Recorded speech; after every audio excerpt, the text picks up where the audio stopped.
ఏమిటంటే దేవుడు తన పక్షమున ఉండాలని, తనను ఘనపరచాలని నరులను చేసుకుంటే, ఈ నరులందరూ కూడా భూమి మీద విస్తరించడం ప్రారంభించిన తర్వాత వారికి నచ్చినట్లుగా జీవించడం ప్రారంభించారు.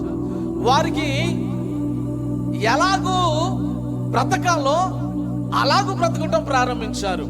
ఇక దేవుని ఆలోచనను ఆలోచించట్లా, దేవుని ఉద్దేశాలను నెరవేర్చట్లా.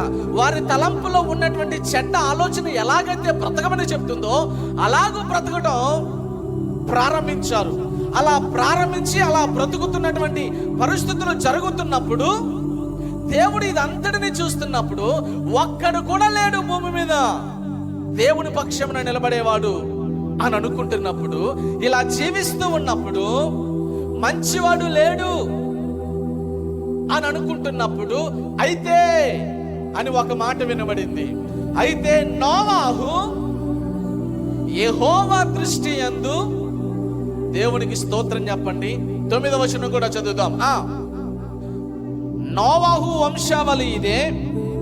నోవాహు నీతిపరుడును, తన తరములో నిందారహితుడై ఉండెను.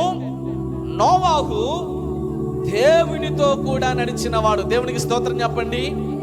భూమి మీద చూస్తున్నప్పుడు నరులందరూ కూడా ఏమైపోయారట? చెడిపోయారు. కానీ దేవుడేమో నా పక్షమున ఒక్కడైనా ఉన్నాడా అని చూస్తున్నప్పుడు ఒక్కడు కనిపించాడండి. దేవునికి స్తోత్రం. అందుకే నేను అంటున్నా, దేవుని పక్షమున ఒక్కడే ఉన్నాడా? ఆ సమయంలో దేవుడు భూమి మీదను చూస్తున్నప్పుడు ఒక్కడే ఉన్నాడా? చాలా మంది ఉన్నారా? చెప్పాలి మీరు. చాలా మంది ఉన్నారు.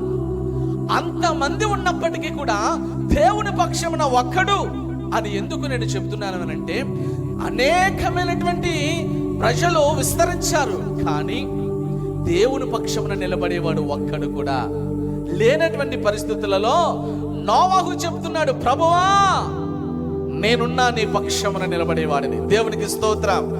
అయితే నోవాహు యెహోవా చేత ఏమి పొందినవాడట? మాట్లాడాలి అందరూ. ఏమి పొందినవాడు? కృప పొందినటువంటి వాడు. దేవునికి స్తోత్రం.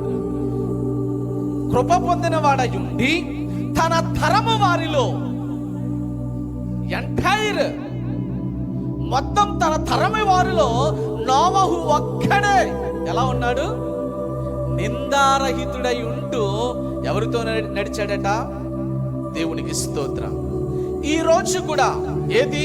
ఈ ఆదికాండ గ్రంథం 6వ అధ్యాయం కొన్ని వేల సంవత్సరాల క్రితం జరిగింది.